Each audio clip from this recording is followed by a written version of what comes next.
அடச்ச சல்மான் அகா கடைசி வரைக்கும் நின்று மேட்சை ஜெயிச்சு கொடுத்துருவாருன்னு பார்த்தா கடைசியில் இப்படி ஆயிடுச்சே. இப்படி வந்து சொல்ற மாதிரி தான் நேற்று நடந்த பாகிஸ்தான் vs பங்களாதேஷ் கடைசி ஓடிஐ மேட்ச் வந்து இருந்துச்சு. இந்த மேட்ச்ல நேற்று பங்களாதேஷ் தான் வந்து ஃபர்ஸ்ட் பேட்டிங் பண்ணாங்க. சும்மா சொல்லக்கூடாதுங்க, நல்ல ஒரு பேட்டிங் பர்ஃபார்மன்ஸை கொடுத்து 50 ஓவர் முடிவில் 290 ரன் வந்து எடுத்தாங்க.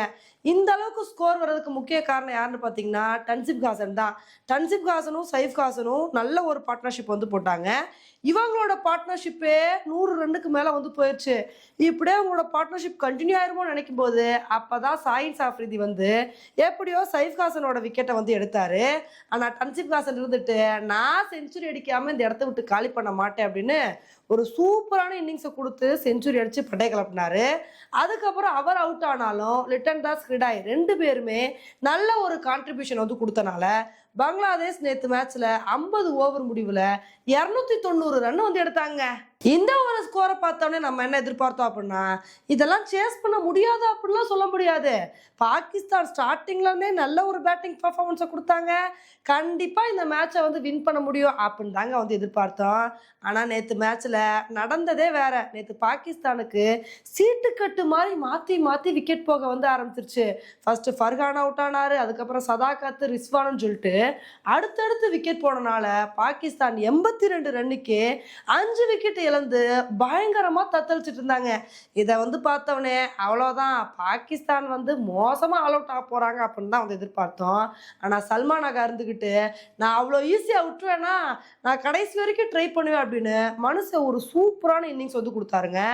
அவர் கூட வந்து ஷாட் மசூத் வந்து நல்ல ஒரு பார்ட்னர்ஷிப் வந்து போட்டாரு.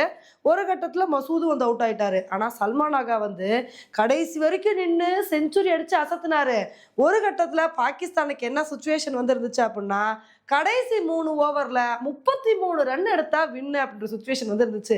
இதை வந்து பார்த்தோன்னே எல்லாரும் என்ன எதிர்பார்த்தா அப்படின்னா சல்மான் அகா நின்னார்னா போதும் கண்டிப்பாக பாகிஸ்தான் மேட்சை வின் பண்ணிடுவாங்க அப்படின்னு தாங்க எதிர்பார்த்தோம்.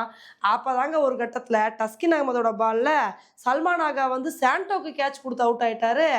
அதுக்கப்புறம் பாகிஸ்தானால் இந்த மேட்சை வின் பண்ண முடியல. 50 ஓவர் முடிவில் 279 ரன் தான் வந்து எடுத்தாங்க. இதனால இந்த மேட்சை பங்களாதேஷ் 11 ரன் வித்தியாசத்தில் வந்து வின் பண்ணி இந்த ஓடிஐ சீரீஸை வந்து வின் பண்ணிட்டாங்க. ஏன்னா அவங்க ஃபர்ஸ்ட் மேட்ச் வந்து வின் பண்ணாங்க, பாகிஸ்தான் செகண்ட் மேட்ச் வின் பண்ணாங்க. இதனால யார் இந்த மேட்சை வின் பண்ணுறாங்களோ அவங்க தான் சீரீஸை வின் பண்ணுற மாதிரி இருந்துச்சு. சரி, எப்படியாவது பாகிஸ்தான் வந்து இந்த சீரீஸை வின் பண்ணிடுவாங்கன்னு பார்த்தா கடைசியில் பங்களாதேஷ் வந்து இந்த சீரீஸை 2-1 அப்படின்னு சொல்லிட்டு வின் பண்ணிட்டாங்க.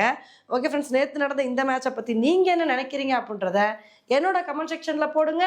இதே மாதிரி இன்னொரு வீடியோவில் உங்களை வந்து மீட் பண்ணுறேன். Bye friends.